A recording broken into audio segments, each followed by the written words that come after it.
morning, and congratulations to the class of 2014. Graduation has always been my favorite Salem activity. It embodies the difference between this school and other schools. This is personal. Each individual senior is showcased. Her passions and accomplishments are practically paraded through the Maydell. It's gorgeous and much better than a swift handshake, in my opinion. I spent freshman year here, sophomore year at another school, and promptly returned for my junior year. Then, due to my minor health problem, I had to decide whether I should stay here or tutor somewhere else. It was one of the most difficult decisions of my life, but I chose to graduate late without my original class. Despite that, I am graduating with my class. I was absent for half of their high school career, but I'm graduating with a group of girls who truly took me in. This class brought me into the circle like I had been there all along, and I'm very glad and extremely proud to be graduating with you all.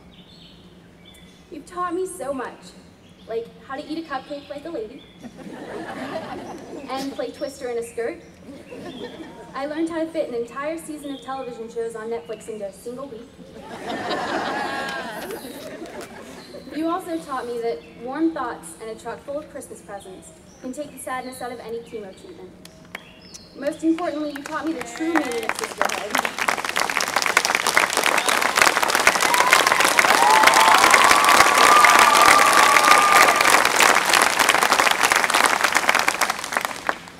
Most importantly, you taught me the true meaning of sisterhood, which is a lot like sharing your heart. It's like splitting the last cookie at cookie break, truly a sacrifice. And washing cake and frosting out of each other's hair after smush cake. It's finding shaving cream in your ears a week after athletic picnic.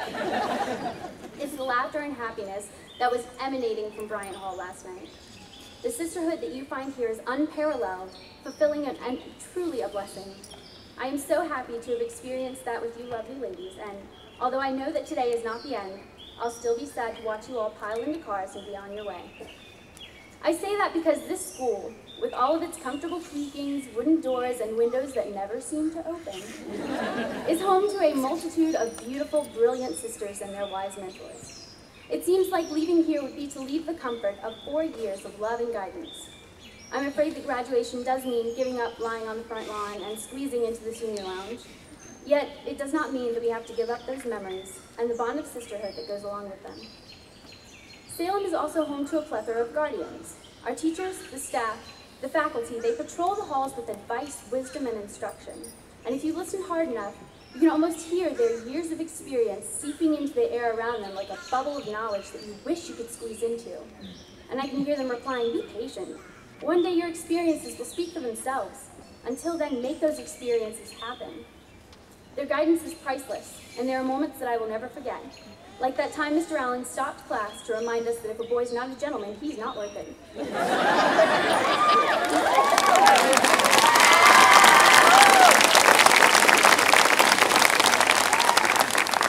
I'll remember slapping Mr. Royster in the face with a pie, Mrs. Clay's enthusiasm for a life lesson, and picking mistletoe for Mrs. Overton so she could catch her husband beneath her at Christmas. I'll never forget how Michelle Hammer laughed so hard that she cried because of a video montage of cats falling and running into things. I will remember the kindness that Mrs. Malatlian showed me when I was sick, and how Mrs. Lawson, Miss T, and Rev. Doc Rio Anderson were all in the hospital with me more often than some of my family. Moments like these, which may have seemed insignificant at the time, will be with us for the rest of our lives, and I speak for the senior class when I say thank you. But now we're beginning a new chapter. You seniors are about to walk across the Maydell and bring a close to an era. I hope that era is full of the wonderful memories of this place and the good that it has done for us all, and I hope that all of your futures are even better. Just remember to follow your heart. Follow the road that's set out for you, divert from that road, build a bridge, stomp a path, follow coincidence, follow fate, make your own fortune, but do not be afraid. Do what you love and make an effort to love what you do. Don't waste your time out there, it's too precious. Mess up, make the biggest mistake of your life and then fix it. Just don't be afraid to live. Don't be afraid to speak up, present your ideas, bungee jump, dye your hair. Spend all your time well, and do not let any opportunity pass you by. We are here for a finite amount of time, and at the end of our high school careers, you can see how fast that time really did go by. Your life, your time, your attention is precious. spend it all in the best way possible. I'd like to close, as you could expect, with a song that Mr. J.R.R. Tolkien wrote for a hobbit that was leaving home. The road goes ever on and on, down from the door where it began. Now far ahead the road has gone, and I must follow if I can, pursuing it with eager feet until it joins some larger way, where many paths and errands meet, and whither then, I cannot say. Congratulations to the class of 2014, my class. I wish you all the very best.